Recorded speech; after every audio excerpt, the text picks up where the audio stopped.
bisa munggah ana ing nirwana jalaran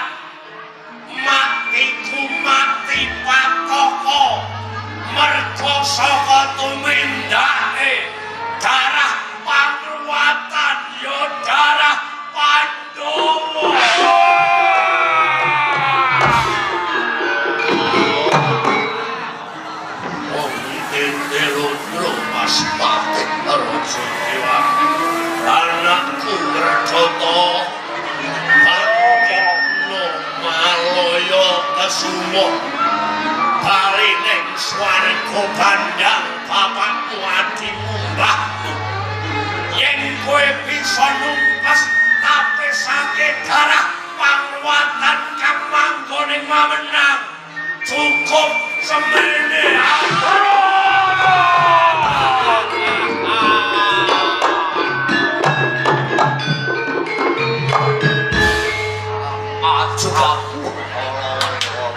jebul leluhur awak dhewe mulut ing kasedat jati durung munggah ana ing nirwana jalaran isih digodhog ana ing tengahing kawah candra dimuka dadi kunapa kowe lan aku urip ana ing alam kajiman yen to leluhur awak dhewe Rama Nirbita lan kadang-kadangku isih durung munggah ana ing nirwana manika Resinuwun Prabu Kalawendata saya leluhur lan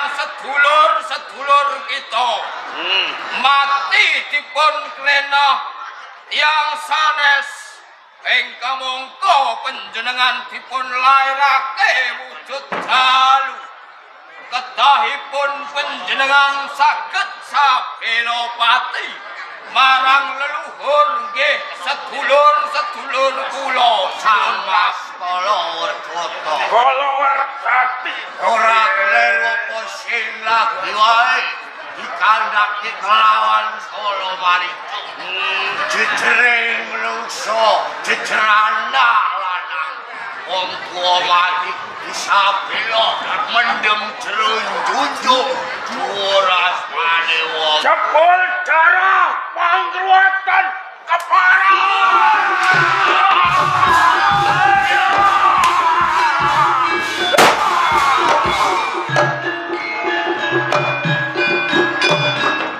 darah pangruatan wiwit yen nganti tumekaning besok dadi mungsuhe darah Bima ora pun dados sumpahe ngati kula menawi dereng saged tupes kelor darah pangruatan becik mati nesta aku sinuwun Prabu darah pangruatan ana ing Malawapati Kang Diasta Prabu Angling Darmamula kowe kabeh minangka yaksa kudu bab sedene lur perkara kuwi Mas Kalawerdata aja kuwatir kelompok kabeh yaksa medun oleh Malawapati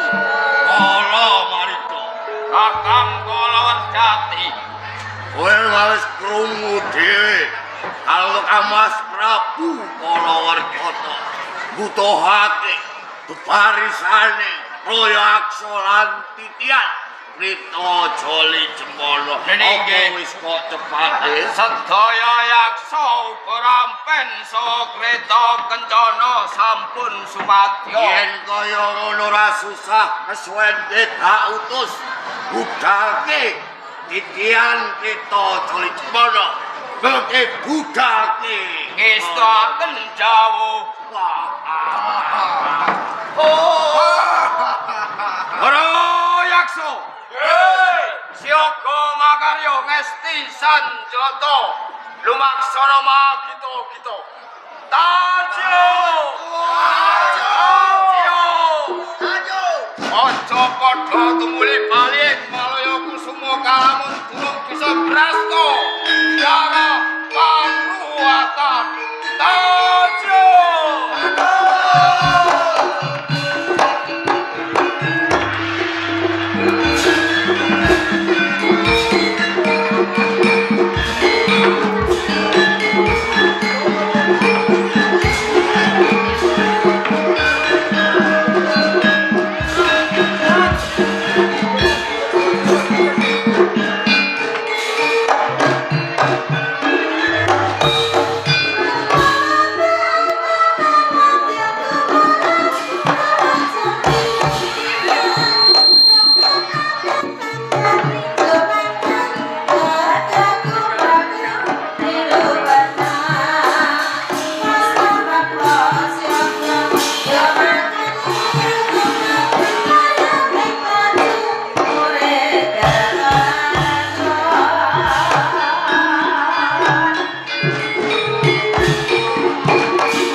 Saka guru sapu kawating negara ing Mamenang marang kabeh para kadang sentana kabeh para tamtama lan mudhun marang kabeh para kawula ing Praja Mamenang. Aku atas nama wakil dalem Sinuwun Prabu Sri Aji Jayabaya mratelakake kumplanging Praja Mamenang. Wiwit dina iki kudu ana kreng nglungguhi awit calon ngerpati Mas Putu Hangling Darma wis patut lenggah minangka pangarsa. Mula kabeh para kawula munggah nayakaning praja gelem dadi pasuksen. Dina iki bakal ana jumenengan ing Praja Mamenang. Mula kanthi kuwi calon Nalendra kadherekake tinangkil ana ing sasana pahargyan.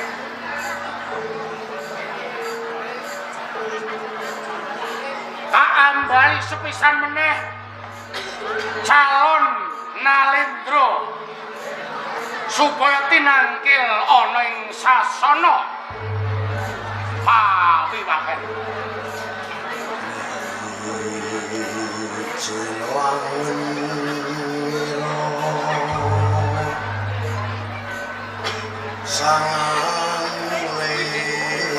Kabeh para prajurit kawula kabeh padha nguncupake asta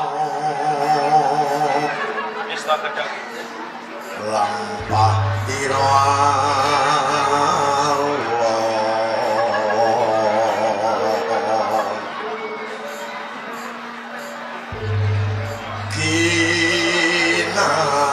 kinarebet bedaya haywanan nira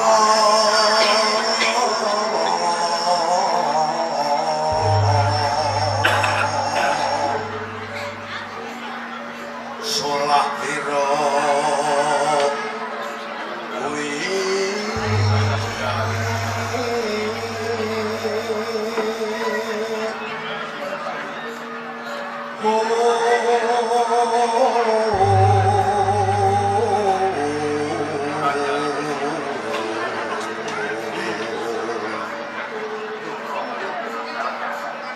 solah ira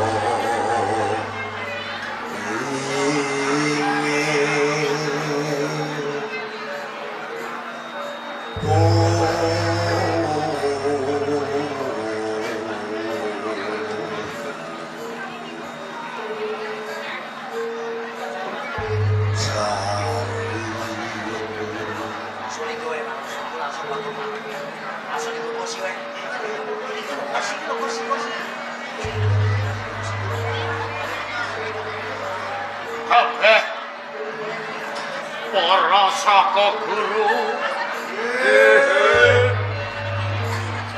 nayakaning praja upacara jamasan minangka sarana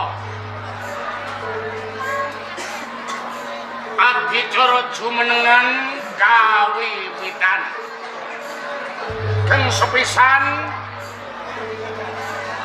monggo nak angger pramesti jamah singkeng putra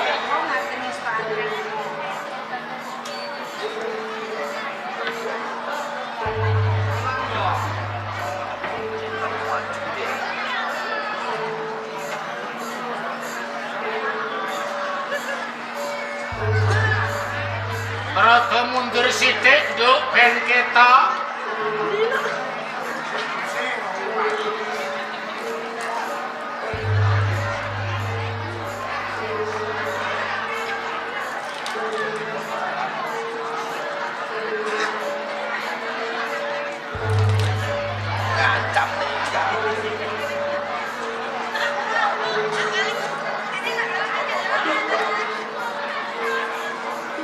Pramoni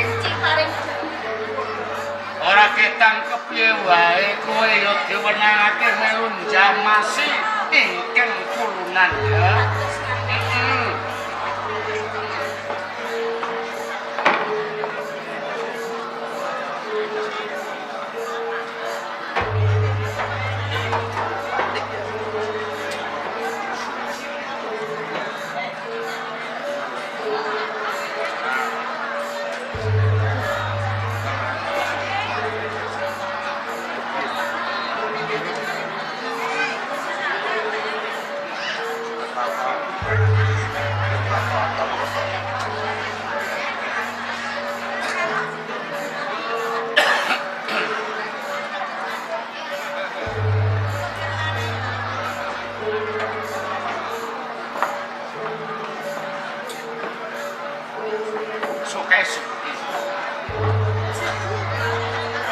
Ora ketangkep piye wae supaya kanggo sarana sliramu kula diwenangake melu jamasi masku tuang lenggar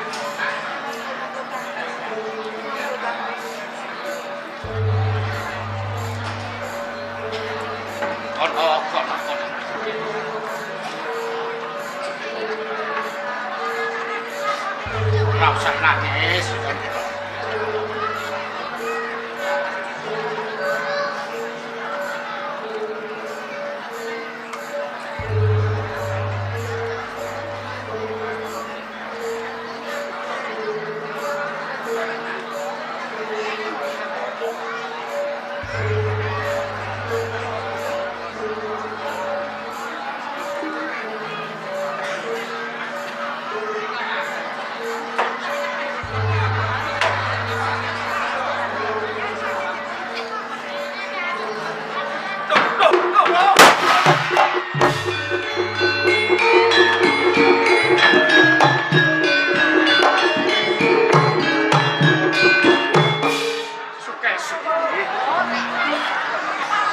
iki ana apa?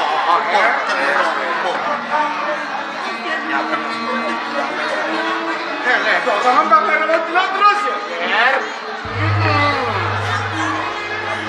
Ana apa?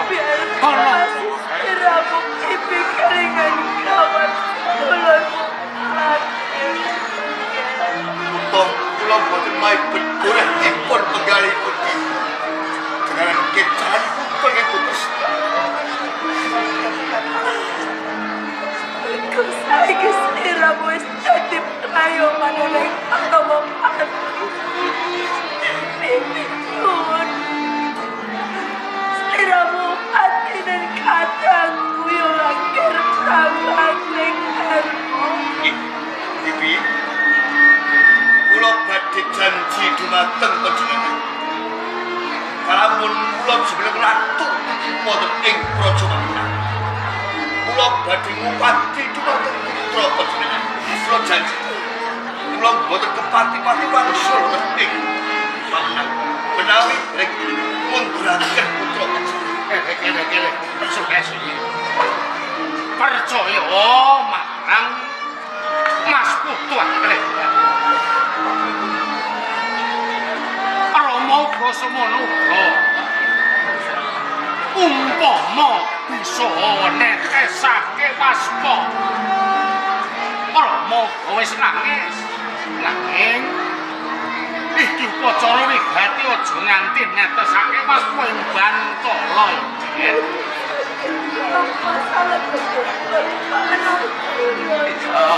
Foto ora main keng baku Mas Putu Anggrek Darmo nyakui ngupati anak mati. Mas Putu Anggrek Darmo Iyang Haryo Sakso. mergo wis dadi pangrahipun kabeh para kawula. Upacara jamasan Puspati kepareng slira dalem lenggah ana ing Datulaya. Menawi tetep kados ngaten tiyang, kula nyuwun tambah pangestu. Iya. Wong tuwa moh mangestoni muga-muga bisa langgeng lan lestari nggonmu ngerat ing praduta.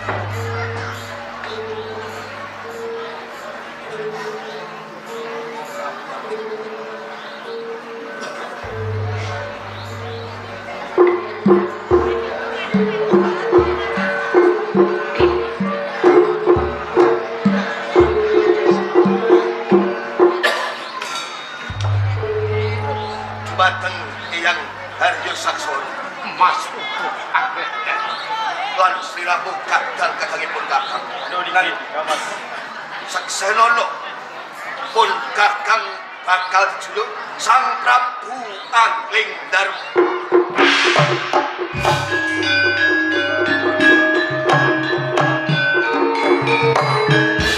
Boten sekap menika Iyang Haryo Sakso kepingin ya. praja ing Mamenang badhe kula pendhem ingkang lebet nanging badhe kula gantos Malawa Pati.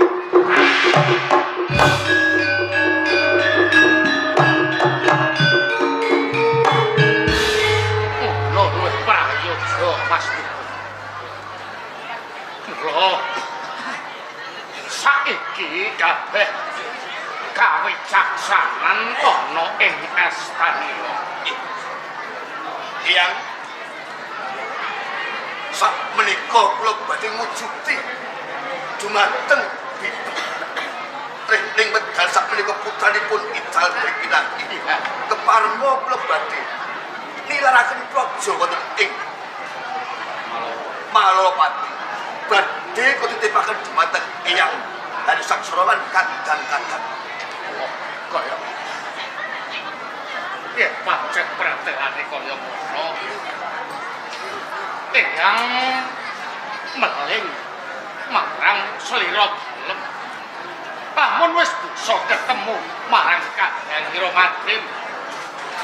Gelis tumuli kondur ana ing Praja Malawapati ya Mas. Istekaken. Iya, iya. Pamita marang ibumu semono uga bibi-bibi.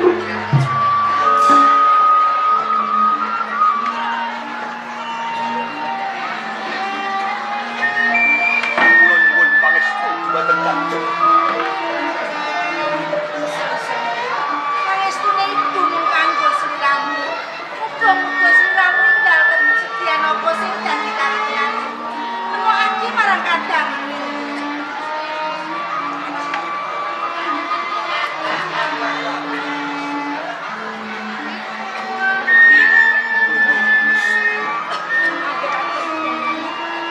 Pangestune pitik banyu. Muga kasempatan kabeh Kadang kamu.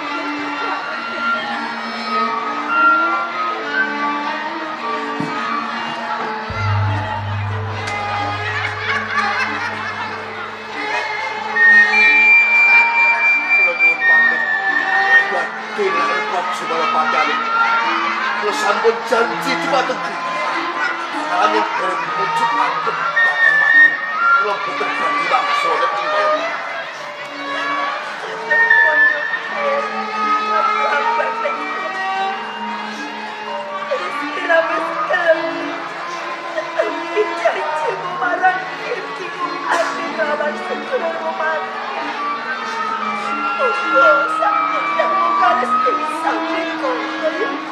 Kita mesti begitu ampun hal ini pembantu.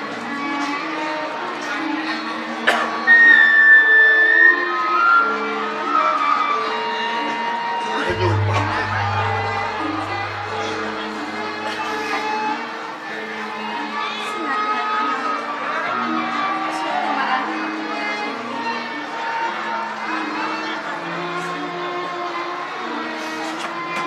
Ibu.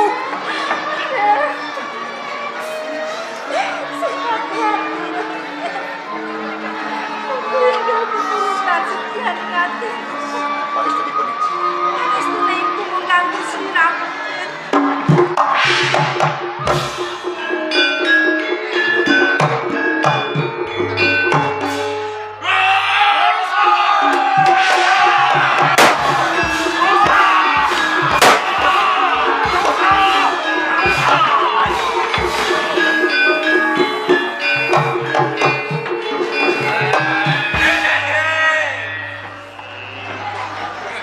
Warisane para yaksa. Endi sing aran Angling Darma?